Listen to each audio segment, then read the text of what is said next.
Building an advanced battery system has never been easier thanks to Redarc's Redworks power panels. Let's run through how to install and set up your Pioneer 50 panel so you can have power wherever you go.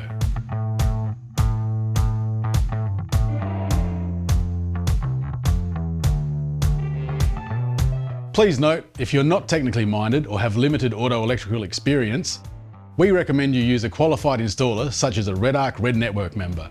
With over 100 members around Australia and New Zealand, there's one near you. To find yours, visit redarcelectronics.com/rednetwork. Before you start, you'll need to purchase the required consumables.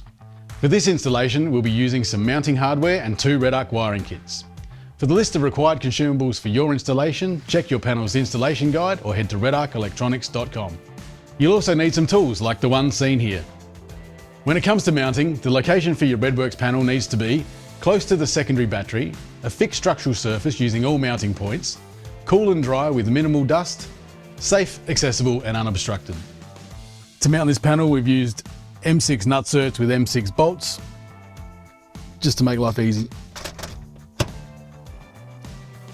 Using the wiring kit for the auxiliary battery, connect the black cable to the battery monitor B-neg terminal. Hold the cable when tightening to avoid the lug touching the battery monitor housing. Then connect the other end of the cable to the auxiliary battery negative terminal. Next, run the auxiliary positive cable from the panel to the battery. Connect the cable to the auxiliary connection point and mount the fuse holder close to the battery positive terminal. Then connect the battery sensor connector to the battery monitor. Run the lead to the positive battery terminal and secure the auxiliary battery lead with the sensor on top. If your vehicle has a variable voltage alternator, connect the red-blue wire of the wiring kit to one of the following locations, depending on the type of vehicle you have. For continuous idle vehicles, connect the red-blue wire to an ignition switch source in the vehicle's fuse box. Or start-stop or auto-stop vehicles, connect the red-blue wire to a designated D-positive terminal or similar pickup point. Connect the lug on the blue wire directly to the vehicle ignition terminal on the BCDC Alpha. Using the start battery wiring kit, run cables to the start battery location. This may involve removing trim and going through the firewall grommet. Mount the fuse holder as close as possible to the start battery positive terminal. Then, insert the fuse and connect the cables to the fuse holder. Hold the cables when tightening to protect the fuse from damage. Connect the positive cable to the start battery positive terminal and the negative cable to the chassis ground. Finally, plug the Anderson connector into the vehicle input on the panel. If you plan on connecting solar, please note that only unregulated solar panels with an open circuit voltage limit of 48 volts should be connected to the solar input. Connecting solar is as easy as plugging your solar panel into the solar input. And if you'd like to connect more than one solar panel, you can use a Redarc parallel Anderson connector. Redworks power panels have a mix of outputs depending on the model. The Pioneer 50 has a 10 amp and 50 amp Anderson output, which are pre-wired and fused. To connect a load to these, simply plug the accessory into the appropriate output. The Pioneer 50 includes a TVMS Rogue with 9 additional 10 amp outputs, allowing you to control your loads through RedVision. The wires on the output looms are numbered 1 to 10 and connect to plugs C and D. Orange is positive and black is negative. Connect the wires from a device to a numbered pair, ensuring the polarity is correct. Note which device is connected for easy programming. If you have any unused wires, insulate the ends to prevent them from shorting. Don't heat shrink or tape multiple unused wires together as a single bundle. TVMS Rogue supports monitoring of 2 fluid tank levels, and we recommend installing Redarc's tank level sensors. To wire the sensors, connect the wires from the tank level sensor to a numbered pair of yellow and green wires on the wiring input loom at either E, A1 or A2. Again, insulate the ends of individual unused wires to prevent them from shorting. If your sensor requires additional wiring, refer to the sensor manufacturer's instructions. The Rogue also has 8 digital inputs that can be configured to switch loads on and off. For example, to turn off all loads except a fridge when the vehicle ignition is on. To wire switches, connect the wires from a switch to a numbered pair of blue and grey wires on the input wiring loom. Finally, insulate the ends of the individual unused wires to prevent them from shorting. The Pioneer also has spare MIDI fuse holders suitable for larger loads. To utilise these outputs, install the fuse in the holder, then attach the load's positive cable to the top lug. Connect the load's negative cable to the ground terminal on the battery monitor. Note that you may need to use the supplied longer bolt.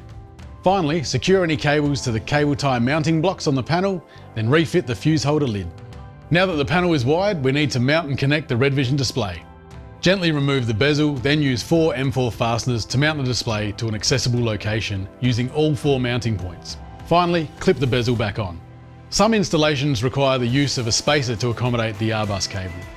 To connect the display, simply remove the terminating resistor from the R-bus adapter and plug in the supplied cable. Next, plug the cable into the rear of the screen, then fit the terminating resistor in the remaining free socket. Finally, note the serial numbers found on the components on the Redworks panel for future use, then secure the front cover using the supplied screws. Now that the panel is installed, we need to configure the system. For in-depth details on this, we recommend reading the RedVision System Configuration Guide. Put your screen into Bluetooth pairing mode and open the configuration app. Select the screen from the list. Enter the pin details on the screen. Now the configurator will read the configuration within the system. Once the system's been read, you can edit the name of the system to suit. Select unit preferences, Celsius or Fahrenheit. We want Celsius. Now we're going to configure the battery sensor to suit the battery that we've installed, changing it from gel down to lithium. Our battery size is 200 amp hour, so we'll just slide that up. For finer tuning, we can just press the plus button. A maximum charge current, this is what the battery will receive. So 4 amps isn't enough, so I'm going to bring that all the way up to 50 amps. Then we can adjust our alarms. Low state of charge alarm, 25%. I'm going to go down to 15. And a low voltage alarm, I'm going to set it at about 11. So that's the battery sensor. Now we're going to configure the charger unit. The vehicle input trigger gives us a few choices. We have auto, 12 volt, 24 volt, ignition and on. So 12 volt is for sensing 12 volt, 24 volt will sense 24 volt vehicles. Ignition will turn the thresholds on to the ones discussed in the video, or always on, which I don't want. So I want to select auto because that gives me a combination of 12 volt sensing and ignition trigger. Vehicle input current limit. I think the alternator on this vehicle is slightly smaller than I would like, so I'm going to drop that down to about 40 amps, I reckon. Drop it down to 40 amps. And start battery charge mode means when I've installed some solar down the track, when the auxiliary battery is full, the start battery will become charged as well. So now it's time to program the TVMS itself. So we go into wiring configuration, select Rogue, go into the outputs. We only connected 2 outputs. One was pre-terminated on the Pioneer. So we'll go in, name that one. I'll then select an icon globe here, and these lights are on the right hand side of my vehicle, so I'm just going to select the letter R. Done. And then I'm going to enable it. So I've got choices of disabled, user controlled or always on. Always on means it's always on, obviously. User controlled means that I will be controlling it through the switch. And I can make it a dimming light. So I'll select enable dimming mode, and then master switch from the display, meaning if I push the master switch button, the light will turn off. I'll do the second channel, which was going to be the fridge. Choose the icon of the fridge. That's a nice one. Again, I'm never going to turn my fridge off, so I'm not going to select user controlled. I'm just going to use always on. And master switch, I'm going to turn that off. So when I do use the master switch, my fridge remains on. And that's it for our Rogue, because we only did 2 channels. I'll go back, and we have our sensor input. So we connected our tank level sensor to input 1. So I'm going to enable that. Call it my water tank. I'm just going to call it tank. Fresh water. You have a choice of fresh, grey, black or fuel. But I'm doing fresh water. Widget overlay to tell me I've only got 1, so I'm not going to bother with that. And then we can see what do I want to display on the screen, large or small. Because I've only got 1, I'm going to go large. If you had more than 1 tank connected, you'd probably choose small, but 1's fine for me. The sensor type, the sensor that I used was the smaller one of the 175mm. And I'm going to put on a low limit alarm. So it's going to turn on when I get to around about 5% and turn off again when I get above 10%. Pretty straightforward. So that's the sensors done. Switch inputs, now we did do 1 switch, and that was on E1. Calling it switch.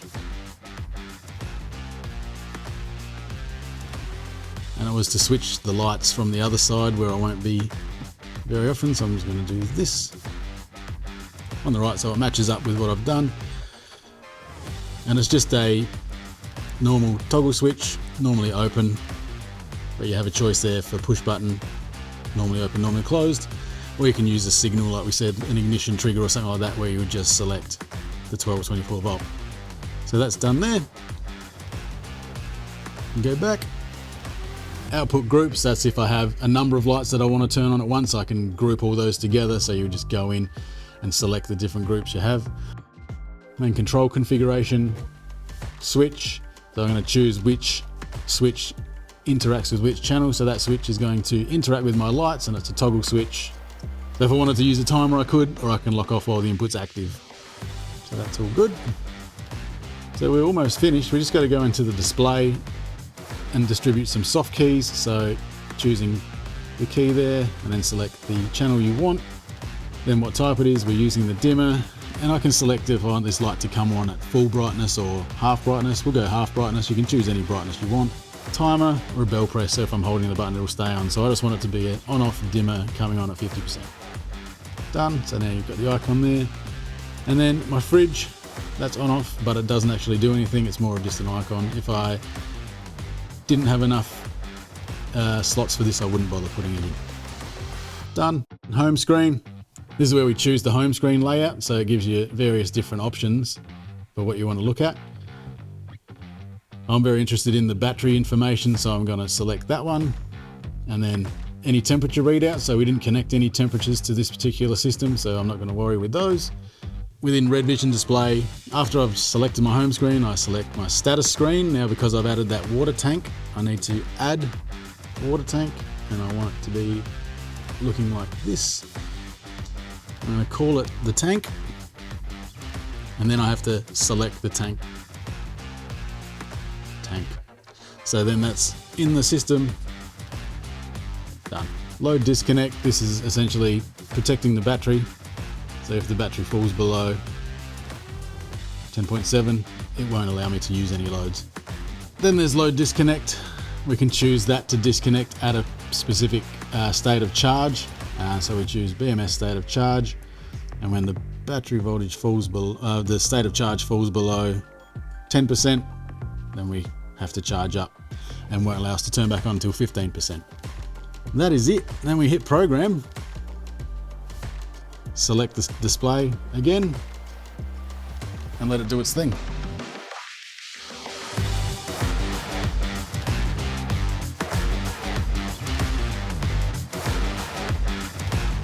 Right, so now that that's programmed, we can just close the app off, and we can actually jump into the RedVision. So if you haven't downloaded that, download the RedVision app, open it up, then you go in and you want to find a new device, so add device, there's our RedVision display there, connect. So we open the app, we've got initial calculation required, and that's because it's a new install, that the system hasn't seen a full state of charge go into the battery, so it needs to see a charge cycle. So once the battery is full, then you'll get the state of charge in there. So you can always, if you know that the battery is pretty well full, jump into settings, go down and calibrate to full. Ideally we don't use this, we just do a proper charge and it will do it. But if you're in a hurry and you know you're going to drive for a long way and you want to see the battery full, just press OK. It tells me it's been updated. Now we're full. So on the screen we've got our two channels that we've programmed, our lights for the right hand side, turn them on, turn them off, and also our fridge that I've locked out. You see it doesn't turn on, doesn't turn off. If I turn on the light and then use the master switch control, turns out the light but the fridge stays on and I'm locked out. And then from there I'll go to the right and I've got my more detailed information, start battery recovery, and also my water tank levels. And that's it, your Redworks panel is now ready. Whether you're running the pie warmer or keeping drinks cold, Redworks delivers reliable power for life without limits. For more information, visit redarcelectronics.com.